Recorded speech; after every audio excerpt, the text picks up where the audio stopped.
एक व्यस्त भारतीय रेलवे स्टेशन, जहां सुबह की पहली किरण के साथ ही शोर और भीड़ डेज का सिलसिला शुरू हो जाता है। इसी भीड़ के बीच एक कोने में बैठा है ये भिखारी, जिसके फटे पुराने कपड़े और बिखरे बाल उसकी गरीबी की कहानी बयां करते हैं। वह हर आने जाने वाले के सामने अपना हाथ फैलाता है, इस उम्मीद में कि कोई उसे 2 वक्त की रोटी के लिए कुछ सिक्के दे देगा। तभी स्टेशन पर एक शानदार ट्रेन रुकती है और उसमें से उतरता है एक लंबा, प्रभावशाली व्यक्तित्व वाला व्यापारी। भिखारी को लगा कि आज उसकी किस्मत चमकने वाली है। वह बड़े उत्साह के साथ उस व्यापारी के पास भीख मांगने पहुंच गया, लेकिन व्यापारी ने उसे पैसे देने के बजाय एक गहरा सवाल किया, क्या तुम कभी किसी को कुछ देते भी हो? भिखारी असहाय होकर बोला, साहब, मेरी क्या औकात, मैं तो खुद मांग कर गुजारा करता हूं, मैं भला किसी को क्या दे सकता हूं?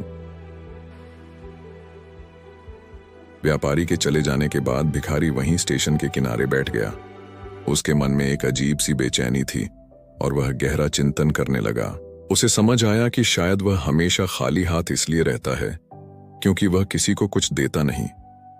उसे इस लेन देन के रहस्य को सुलझाना था। अगले कुछ दिनों तक वह सोचता रहा। तभी उसकी नजर स्टेशन के पास जादियों में खिले हुए सुंदर जंगली फूलों पर पड़ी। उसके चेहरे पर एक मुस्कान आई। उसने उन फूलों को तोड़कर एक सुंदर गुच्छा बनाया। अब उसके पास देने के लिए कुछ अनमोल था। अब जब भी कोई उसे भीख देता, वह बदले में उसे एक फूल भेंट करता। लोगों के लिए यह एक अनोखा और सुखद अनुभव था। धीरे धीरे भिखारी का आत्मविश्वास बढ़ने लगा। लोग उसे अब केवल दया की दृष्टि से नहीं, बल्कि सम्मान के साथ देखने लगे थे। कुछ दिनों बाद वही व्यापारी फिर से उसी ट्रेन से उतरा। भिखारी तुरंत दौड़ भागकर उसके पास पहुंचा और अपना हाथ आगे बढ़ाया।